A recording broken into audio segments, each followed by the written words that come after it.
Wow.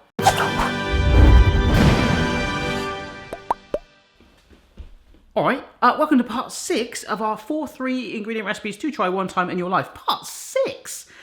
We were never planning on going like this. It's crazy. So if you've missed the other 5 so far, do check out the playlist, have a marathon, put on your sweatband, and thank you so much to everyone that is trying these very simple recipes that you can put your own spin on. We do 3 ingredients to the limit, or more today, 3 items. I feel like there's a really good way around this. Today's episode is kind of panny. And by panny, I don't mean Panasonic or it's made in Panama, although I'd love to go visit there someday. I'd love to visit the world. As you know, we do a starter, main, and a dessert plus a drink. And the actual starter, main, and dessert, yeah, they're all going to be made in a pan. Cool. We're actually going to make a curry today that's super, super flexible. But to go alongside our curry, we're going to have some flatbreads. So grab yourself a big old mixing bowl and your oil. I probably should have just poured it straight. Why did I not just do that? This is optional ramekin if you want. 350 grams of self-raising flour. And this is some natural, low-fat, ching, tick all the boxes, yogurt. Now, of course, I would love to add seasonings here like salt and pepper, but we are doing 3 ingredients, so you can do that. I'm just going to mix it. All right, so let's not forget that that oil is hiding at the bottom. We're just going to mix it all together. And if you don't get the right texture, which I'll show you what we're looking for in just a minute, you can always use more flour and more yogurt and more oil because those 3 ingredients are unlimited. And that is a beautiful thing. Okay, so I've got 2 sheets of baking parchment and here's what I'm gonna do, or dough. I've got a teeny bit more self-raising flour and I'm gonna grab a dollop of my dough, like that. Roll it round in it a little bit just to, I guess, dry it a little bit. A little bit more on top. A little bit of flour on there just to dry out the top, and now we slap it into a hot pan. So there's no oil in the pan, even though that is one of our 3 ingredients. We could use it. We're going to sort of dry fry it. Whoa. Whoops, hang on. Bit too much flour on my board. Hey, there you go. So that's been on there for about 90 seconds. If I just give it a gentle nudge, you can see the base has firmed up a little bit. So it's starting to cook, it's puffing up, the self-raising flour is doing its thing. So we want to get it lightly browned, and then we flip it. All right, so we should get a sort of lightly charred bottom on it. Hey! You see that color underneath? The second side, once you flip it over once, it doesn't need long. This has only been about a minute now. So just warming that through just to cover it, and that'll be done. Oh, look, I'm well impressed with that. Well, I've got so much dough left over, I'm gonna make a stack of them. I actually wanna see if you can flip them like a British pancake. Wow, love it. Last one. So that's 6 of these, smoking hot. Put a tea towel on it to keep it warm. Oh my gosh, you know what you should do right now? I can't do this, but get a bit of butter, a bit of garlic. Garlic butter flatbreads. Mwah! If you're really lucky with this step as well, I cleaned up a little bit, but you might get a load of flour down you. Nice. So our flatbreads need a best buddy, and that is gonna be a 3-ingredient curry, and that does rhyme. I think I just made up a rap.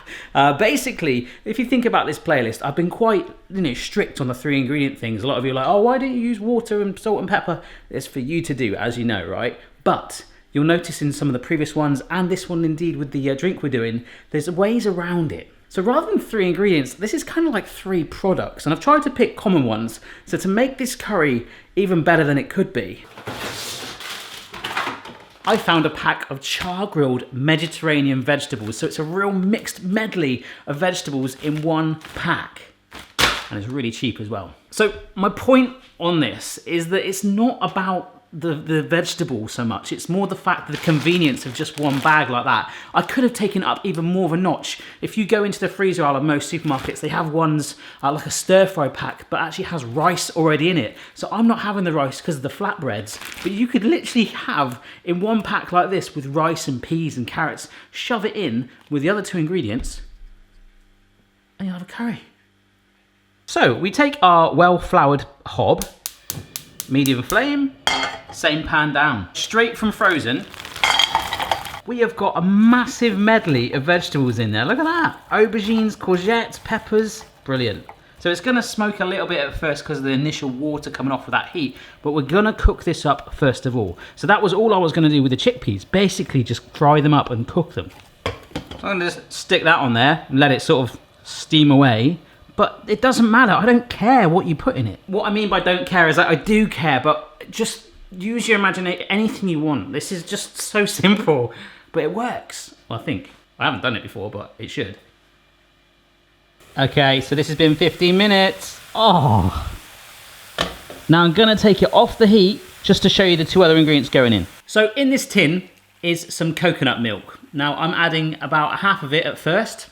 This is low-fat coconut milk because normal coconut milk, as though it's nice, you can use coconut cream, is very naughty. But this is a teeny bit less naughty. Okay, so I've just stirred that through and it's not really as white anymore because of the juices from those vegetables where we sort of brought them back to life. Oh yeah. It might look quite watery at the moment, but we're gonna simmer it down. But first of all, we're gonna add in some curry powder. This is a tablespoon of mild curry powder because my kids will be having this tonight. I would love to chuck some really strong stuff in there. So what we're gonna do is mix it through and dissolve it through into there. And the good thing about using a spatula, because it's a bit bendy, it won't sort of, wooden spoon's a bit like, a bit more aggressive and it can break vegetables, so you can sort of gently push the seasoning around and oh, they're smelling good. So of course you can use any strength curry powder you like. You could add more to get that heat just the way you like it. Chuck some more herbs in there, chuck anything you want. Coriander as well right towards the end, but this is what we're stuck with. So I'm gonna simmer this down. All right, it should not take long to come up to a simmer, but we just want to thicken it up a little bit, that's all. Oh, it smells like a curry house in here. Look at that thing bubbling away like a cauldron. I'm loving it. It's gonna thicken up, intensify those flavors, and that'll be that. Hopefully you can see it there amongst the smoke. It's nice and evaporated down. I'm taking this off the heat now, and that is done. Oh, would you look at that? Absolutely stonking. That sauce will thicken up as well. It's almost gone a bit like paste-like at the bottom. That is what we want. Love this. Whilst I'm fighting the smell and the desire to just gobble down that curry, it smells so good. I probably stink of curry. You know that thing when you smell a curry, you're like, nah, I don't, and you go out and smell, you stink. No, that wasn't anything to do with that, but it happened in the supermarket when I was buying the ingredients today. I actually had my torch on my phone all morning. So I was walking around the shop. I have a shopping list and I'm like shining my torch on my phone in people's eyes. Someone told me that about 2 minutes out of my shop on the way out. Dessert. In this bowl, I have eggs, I have bananas and some maple syrup. That is it. We're gonna make some banana pancakes. We don't need the syrup for that. We just need these 2 ingredients to make these pancakes.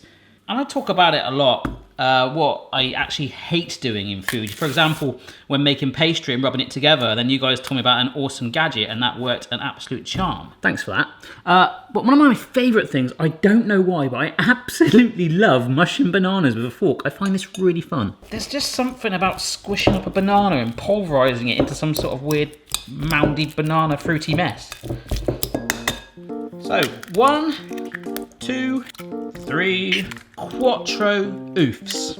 And I'm just gonna get my mixer out and tidy up. What is it? This is gonna be pancakes, it's banana and eggs. Ready? All right, I might have overbeaten that. You don't really want to overbeat it, all right?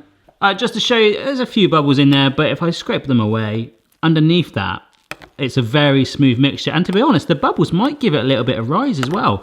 But all of those initial lumps of the banana, despite my amazing mushing, has now gone into this eggy mixture. Kind of like a banana omelette. I've got a board here with some baking parchment on as we make the pancakes. And I'm just gonna push this to make it easier into a jug. So we're gonna pour it straight onto a hot pan.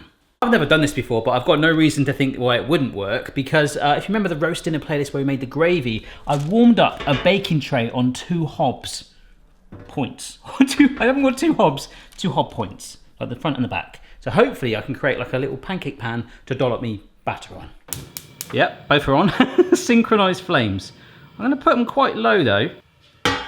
Sit my pan on top. I'm kind of being surprised that it's getting hot very quickly, but that is literally on a direct flame. It is quite a runny mixture, but I'm gonna do my best. I'll put one here. All right.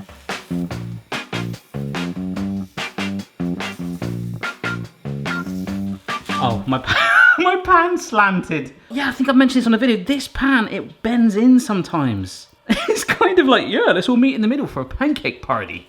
I've still got some left so we can do it in a normal pan maybe. I don't remember what video I had this in, but I have a big pancake spatula thing now, huh? I've gone up in the world. Oh no. Oh no, they're fragile.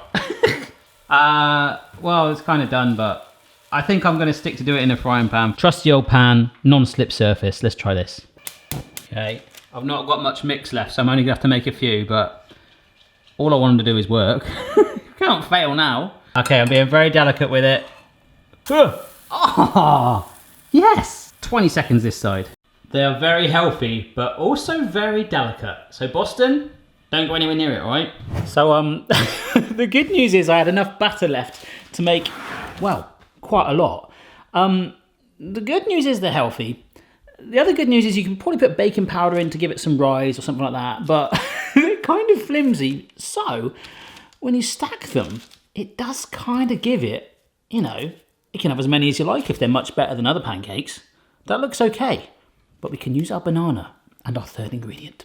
But we'll come back to that after our fourth and final recipe, the drink. Now, I don't know if some of you guys know what this is, a Coke float. For me, that brings back some memories, nostalgia of an 80s holiday in Spain when I think I was about 9 and I got served one. I was wearing my funny shorts and a sun visor cap, and this guy turns up with this drink with a dollop. It looked like an iceberg in it, but no, it's ice cream. And the actual idea of a Coke float, I might be wrong, came about from a man that I think he runs some sort of shop and he ran out of ice. So he was serving his fizzy drinks and he thought, well, I'll just dollop some ice cream in it. And that, I think, is how the Coke float was born. We just don't see enough of them these days. They should bring them back. All right, we are gonna add, first of all, the Coke. This is cherry Coke. I've got about a quarter of lime here. I'm just gonna squeeze, hopefully, just a few drops of it in there. And did that go on the lens? No. Now for my ice cream, I've just gone for a vanilla. Ugh. Although actually thinking about a coconut ice cream would be amazing. And I'm just gonna dollop that right in the top like that. Oh, you see? Looks amazing. So it looks like the iceberg. It's got the float thing, that's where we get it from. A bit of lime wedge on the side. Straw in there as well. Oh, I love that. Now that it's settled down a little bit, I love that colour gradient as well. And as the ice cream melts, it just gets better and better. You can also line the glass with some syrups, maybe maple syrup. But speaking of maple syrup, my maple syrup is here. But what I've done is used more bananas. And I'm going to just kind of help them to give the pancakes a little bit more height when you're serving them. So if I go like that, that looks awesome. And then we just completely drench it in the maple syrup. Look at that. All right, it's time to taste it. I tried keeping this warm, but I had to bung it in the microwave for about 1.5 minutes just to get it warmed up. The flatbreads for 30 seconds because when they're warm, they move around a bit more. That just works so well. The coconut in it is very subtle, which I quite like. You just got that vibe of it. And the curry powder, despite it being mild, has a key role. But that can be a vital element to how strong this curry is. So really pimp it up if you want them hot. And of course, chuck so much more in there. Potatoes with this in there would go amazing. Of course, I've got my flatbread. I've got a little bit of yogurt left. Oh, look at that. Hey, it all counts.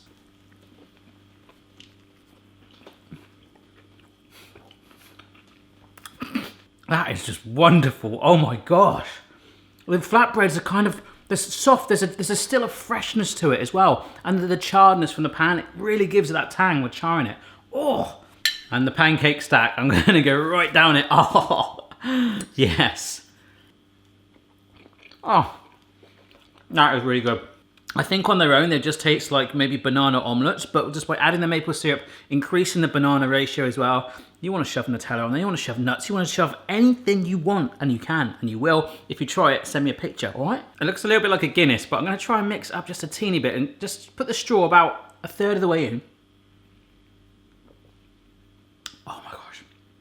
I never used to like Coke as a kid. I didn't really drink Coca-Cola very much, but that with the cherry vibe and the vanilla of the ice cream, little tang of lime, just works so good. This idea in itself, for the summer coming up, play around with it. So there we go, 4, 3, 2, 1, part 6 in the bag. As I said, it probably will be a part 7 at least. And I was mulling over, maybe I might create an actual ebook or just write a new book based on this whole concept. I nearly knocked the tripod over. I've got so many more ideas on this, but thank you so much for loving it. Don't forget to have a marathon now. Check out over 1,500 videos here on the channel, including this playlist.